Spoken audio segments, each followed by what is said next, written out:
Você está no podcast Ori Psique, Mitologia Africana e Yorubá em Análise, com Carla Jacques. Orumilá é o destino? Poderia ser, mas não é. Orumilá estava presente quando Olodumare, ou Olorum, que é nesta mitologia Yorubá, é Deus, né? Quando ele estava criando a vida na Terra, as coisas do mundo, quando ele estava organizando o mundo e o universo, Orumilá estava presente e ele escutou o destino de todos os seres humanos. Você já tinha ouvido falar disso? Já tinha ouvido falar, sim. Tem uma música do Metá Metá que eu ouvi bastante, que se chama Orumilá. E aí eu ficava tentando entender aquela letra e falava sobre destino, falava sobre traços, caminhos, adivinhação. Então eu pensava, Orumilá é o destino? Ou ele conhece o destino? Ou ele é Deus também? Você chegou a pensar ou não? Sim, tudo isso. E então ele soube do destino de cada ser vivente? Exatamente. Porque nesta cosmologia, nessa mitologia, todas as pessoas que vivem, elas, antes de nascer e quando elas estavam sendo constituídas, elas escolhiam como se elas escolhessem o Ori. E o que é o Ori? Teve um episódio que nós já falamos de Ori. Ori tem a ver com a cabeça física. Todas as pessoas escolhem o seu Ori. Ori tem a ver com a cabeça, não somente a cabeça física, mas esta cabeça psicológica, né? Quem você é, quem você vai ser, quais são suas questões, quais são os seus atravessamentos, seus pensamentos, como será o seu caminho. E nesta mitologia as pessoas escolheram o caminho dela. E Orumilá, então, estava presente e ele conhece o caminho de todos.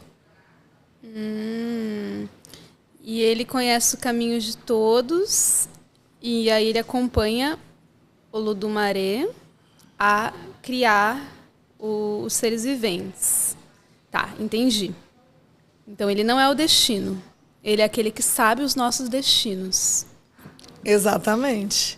E aí como que acontece? Há uma história aonde as pessoas chegaram aqui no mundo e elas estavam meio perdidas, caminhando e não sabiam muito bem aquilo que elas tinham combinado antes de vir para a Terra, né? Antes de vir para o Aie, que é o nome da terra em Yorubá. E aí elas saíram do Orum, que seria o céu, vieram para a Terra e não sabiam aquilo que tinham combinado. E isso também justifica o fato de tantas confusões, contendas. As pessoas se esqueceram que muitas vezes elas combinaram coisas interessantes e positivas para a vida delas. E aí foram vivendo ao bel prazer, ou com confusões, etc. Ou com coisas boas também. E aí, então, Orumilá percebe que as pessoas esqueceram tudo isso e começa a ir através de Ifá, né, de todo um sistema de adivinhação, mas que, na verdade, não é adivinhação, é um sistema de consultas. Esse sistema ajuda as pessoas a relembrarem, a saberem qual é o seu destino, o seu caminho, quais são as coisas interessantes para elas e quais não são as coisas interessantes para elas. E aí elas podem se organizar melhor na vida, na Terra. Então, quando uma pessoa decide ser consulente de búzios ou Ifá, Odu, enfim, quando as pessoas decidem estar diante de um babalorixá, perguntarem sobre destino, sobre caminhos, a pessoa está se relacionando com essa energia que a gente está falando aqui hoje? Exatamente. Mas, no ponto de vista psicológico, e olhando para essa mitologia, a pessoa está se relacionando com o inconsciente dela, Nanda. Porque ela esquece o que ela veio fazer na Terra, ou qual o jeito dela, os caminhos dela, o que é interessante, o que não é, quais as melhores escolhas.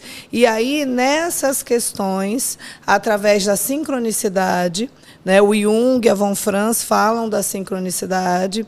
Tem um livro da von Franz que eu tenho, onde ela analisa também esses, ou tarô, ou outras questões de jogos. Próprio Xing, o Jung utilizava o I Ching como essa possibilidade de contato com o inconsciente. E o que a gente percebe é que esses instrumentos fazem com que a gente se comunique com o inconsciente. E se nós pensarmos o que é o inconsciente, né? No inconsciente tem tudo, tudo. Coisas que não sabemos, que sabemos, o universo é uma... Né? A gente não sonha com coisas super estranhas. Vocês já sonharam? Então, essas manifestações, esses sonhos, são questões inconscientes. Então, aqui o foco não é um viés religioso, é o viés de nós entendemos, no ponto de vista da psicologia, como isso nos atravessa. E aí, o que eu posso lembrar sobre mim, coisas que estavam encobertas, escondidas, e que eu começo a trazer mais para a consciência, tem a ver com Orunmila, né? A possibilidade de trazer à consciência questões que eu havia esquecido, reprimido, apagado, né? Nesse trânsito da Terra, da vida na Terra. Certa vez eu vi uma frase, dessas frases que são atribuídas a Jung na internet, que dificilmente são do Jung, né? Um monte delas. Mas eu vi uma que era nesse sentido. Provavelmente não é uma frase dita por ele, mas que era nesse sentido de... você chama de destino, mas é o seu inconsciente. Uma frase que dizia que o inconsciente e o destino, na verdade, são a mesma coisa. Eu sei qual é essa frase. E o Jung fala de coisas assim, só que geralmente de uma forma mais elaborada, mas é bem isso mesmo. Aquilo que a gente escolhe chamar de destino, que a gente fala, é porque eu não dei sorte, eu não consigo, e tal, ou eu consigo, é meu destino. É o inconsciente atuando na nossa vida. E quando a gente não amplia a nossa consciência, a gente vai continuar chamando de destino ou de outros nomes mais de foi alguma coisa, é um mal-olhado, sei lá, é alguma outra coisa, é alguém que me atrapalhou, né? É uma maldição, é um problema, ou é uma sorte. E muitas vezes, na verdade, é algo que estava já dentro de nós, que tinha a ver conosco, né, com o nosso ori, né, então, com a nossa mente, com a nossa percepção, com a nossa psique, e a gente não conseguiu se alinhar àquilo por outras questões, por algum complexo, né, os complexos têm complexos positivos e negativos, então, algum complexo pode ter nos impedido, alguma dificuldade nossa de ter mais consciência da nossa sombra, então daquilo que está escondido, né, do lado que... E às vezes também a gente é possuído por manifestações da sombra, e aí a gente acaba não tendo controle disso e fazendo escolhas que metem os pés pelas mãos, né? Tem isso também, porque para chegar perto do inconsciente tem que ser devagar, né? É aquela coisa do... alguém me avisou para pisar nesse chão devagarinho, de Dona Ivone Lara. Né? Tem que contemplar. Ela que é uma mulher que é enfermeira e trabalhou, né, com a Anice da Silveira, né, que tem todo esse percurso ligado ao inconsciente, né, com os pacientes psiquiátricos, com as pessoas que são pessoas que acessam muito o inconsciente, E, mas muitas vezes há uma, né, uma fragilidade ali no eu, há uma rachadura, uma fissura, o eu se fragmenta e a pessoa entra em surto. Mas são pessoas que têm um grande material sobre o inconsciente. Basta irmos no Museu do Inconsciente, aqui no Rio, ou em outros locais que tenham obras assim, mas o daqui é maravilhoso. Eu lembro quando eu vi a exposição do Arthur Bispo, do Rosário, há muitos anos atrás, ela foi para São Paulo. E é assim, que trabalho, né? É a construção das... Eu não tenho nem como falar da obra de arte, né, viva, quando você se depara, e eram manifestações do inconsciente dele, que ele foi dando forma e transformando em arte e nos brindando com esses presentes, né, que era uma pessoa, né, um paciente psiquiátrico. Então, as pessoas chamadas de loucos, em algumas civilizações, elas, inclusive, eram bem cuidadas, enaltecidas, porque se entendia que elas tinham um contato maior com os deuses, ou, né, com Deus, ou, né, depende de qual é o conceito daquela civilização. E infelizmente, na cultura ocidental, houve, na verdade, processo contrário, né? De tentarem aniquilar essas pessoas, de tortura.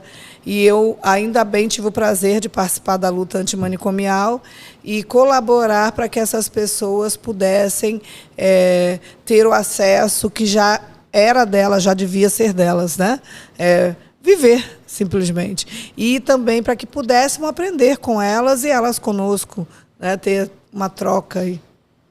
Na história do Brasil, na história recente do Brasil, quando a gente pesquisa sobre a luta antimanicomial, a gente percebe que essa loucura, né, ela foi tratada de uma maneira muito equivocada até recentemente. Pois nos anos 90, né, eu na universidade eu conheci um rapaz que ele tinha 25 anos, eu devia ter 22 naquela data, e ele 25, e ele tinha sido submetido à lobotomia. Vocês imaginam isso? Hoje, se vocês verem filmes, eu já vi vários documentários sobre lobotomia.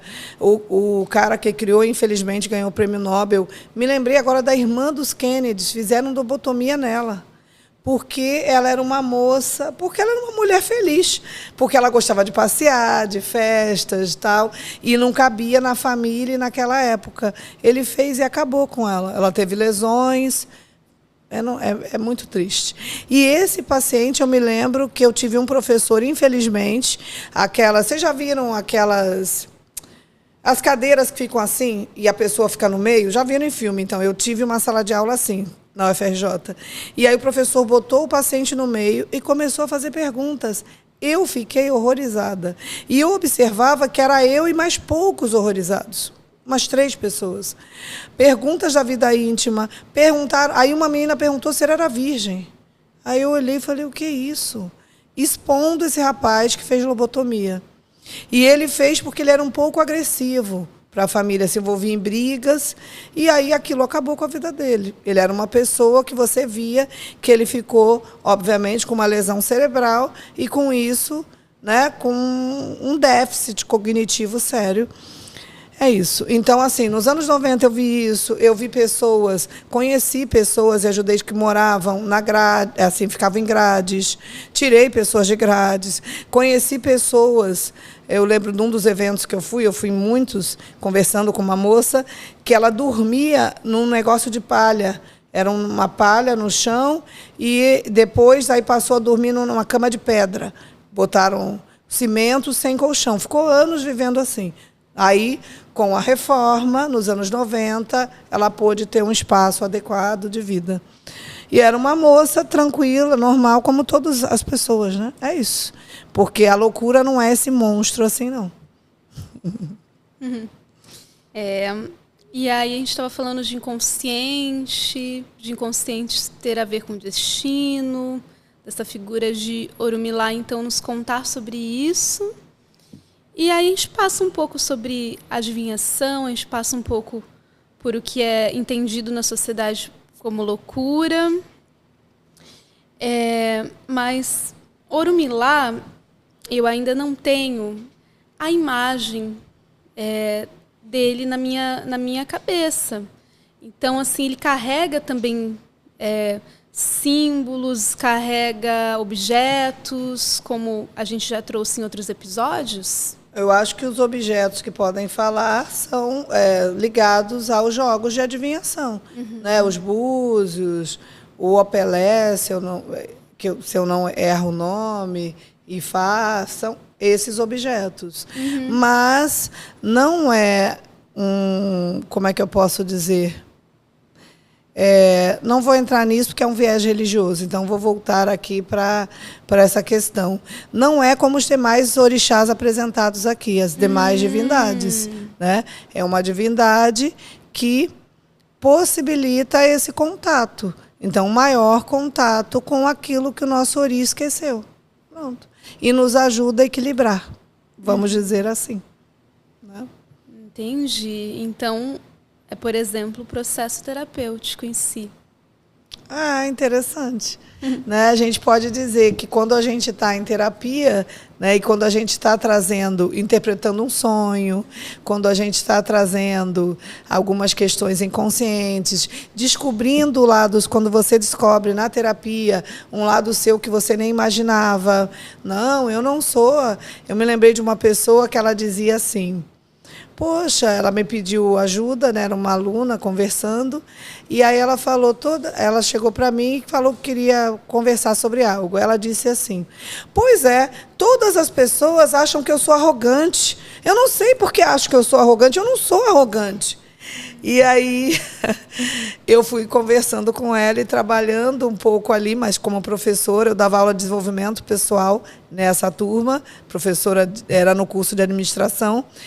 Essa questão da autoimagem, da autopercepção, ela não percebia.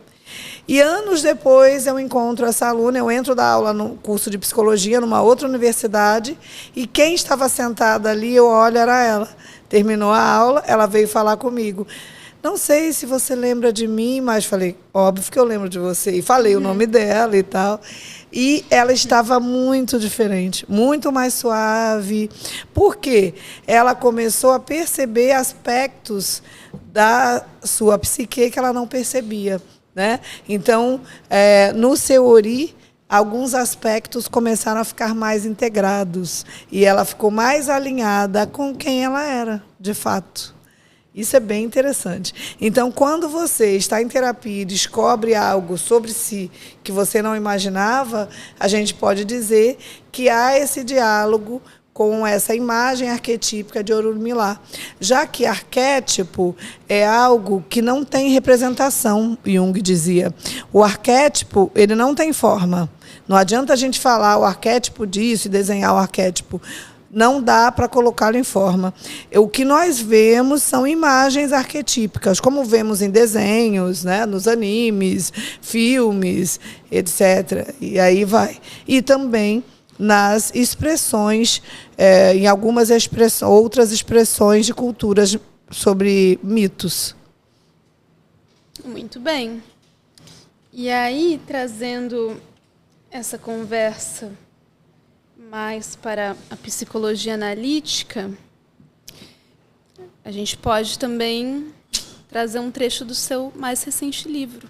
Exatamente. Nesse livro, especificamente nesse capítulo, eu falei um pouco sobre neuropsicologia e trazendo a questão, fazendo uma conexão das funções cognitivas, dos tipos psicológicos com o cérebro preditivo. E aí eu fiz um diálogo, minha mente foi para isso, para dizer como cada tipo poderia, de alguma forma, utilizar mais isso. Entendendo também que tipo não é estático, tá? Mas nós temos as funções e as utilizamos, né? E acabamos nos identificando mais com umas do que com outras.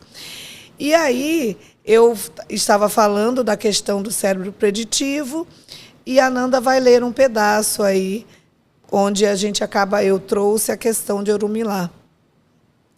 Toda essa conversa sobre as probabilidades e possibilidades preditivas me fizeram recordar de Orunmila, que na cosmogonia iorubá é uma das divindades mais relevantes, porque representa a sabedoria suprema e o conhecimento do destino. Ele tem o poder de adivinhar e aconselhar. É ele que conhece os caminhos da criação e o destino de todos nós. Orunmila foi escolhido por Olodumare para que pudesse prever o destino de todas as criaturas e, com isso, ensinar aos humanos como viver em harmonia com ele.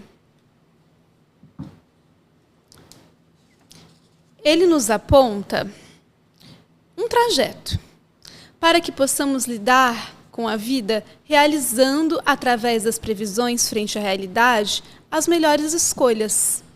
E se conseguirmos, metaforicamente, aprender a escutar, poderemos escolher com mais consciência e construir movimentos e caminhos mais harmônicos no mundo.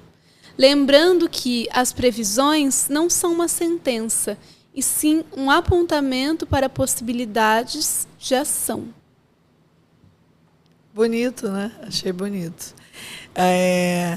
E que a gente possa perceber que o nosso destino, chamado destino, não é uma sentença, que nós podemos, sim, nos tornarmos mais conscientes, né?